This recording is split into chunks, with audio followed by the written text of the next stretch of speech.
Hi, I'm Streaky. This is my music room at home, hence the echoey space. And today I'm going to answer the question I keep getting asked, is how can I make money from my music in 2017?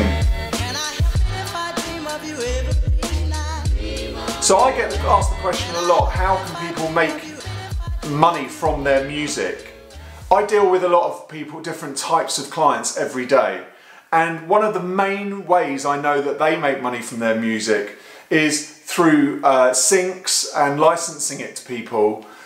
It's not from record sales anymore like it used to be, and it's not from streaming. Only the high 1% of people are getting money from that. So I find that most of it is from syncs. Now, I do a lot of work for Universal Production Music, Warner Production Music, and a handful of others. And so I've always been quite close with that world, and that world has always made fantastic money. When I worked at Battery Studios, the big artists would come in their, VW Beetles, and the production guys would come in their Porsches, and it's always been that way. They've always earned great money from music. Now, in those days, and even up until about 10 years ago, you had to be picked by, there's a handful of producers at all these companies, so you had to get in there with them, you had to know them, they then feed you work, and on it goes. So they're asking for an album of, say, drum and bass, and then they'll feed it out to the drum and bass producers that they know. So straight away it's a bit of a closed shop, and it was that way for a long time.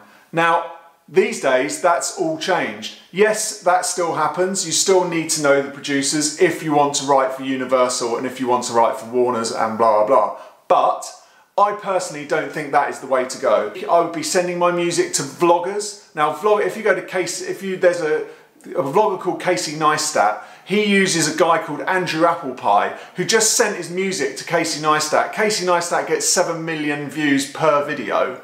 So he's gonna then get that much exposure, and his link in the bottom of the description.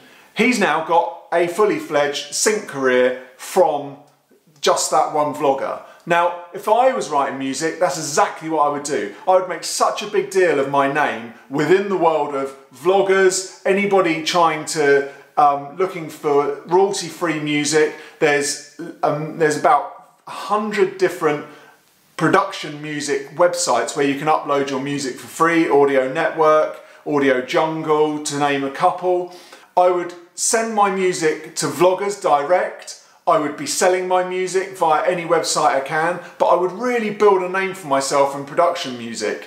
And then that way you're getting work from all of that. I would then be inundating all the production houses around the world, and there's a lot of them, with your work, how you're getting on. Keep updating them every few months just to say, this is how my sales are doing. I'm on this vlog, I'm on that vlog, I've got this exposure, this is the music I'm doing. You're going to make money if you get your name out there as somebody who writes music for a living. Now, what I'm saying to you is, if you want, you might say, yeah, but I don't want to write production music. I don't want to write generic, boring. It was always seen as a kind of rock and roll graveyard. But what you've got to think is, okay, music is a business. You want to make a living from your music. You want to make money.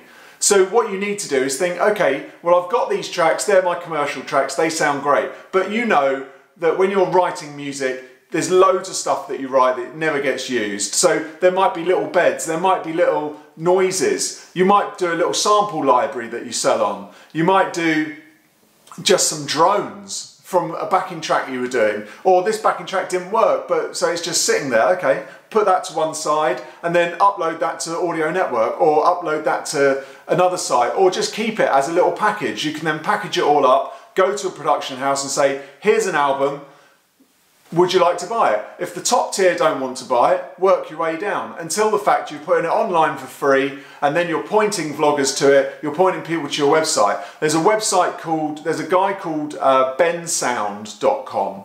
He's a French guy, and he's got a great model for this, where he's just put all his own tunes on this website, and he just wants people to be pushing to it. Now, if you use it for an advert, or if you use it for something that's very commercial, you pay a different fee.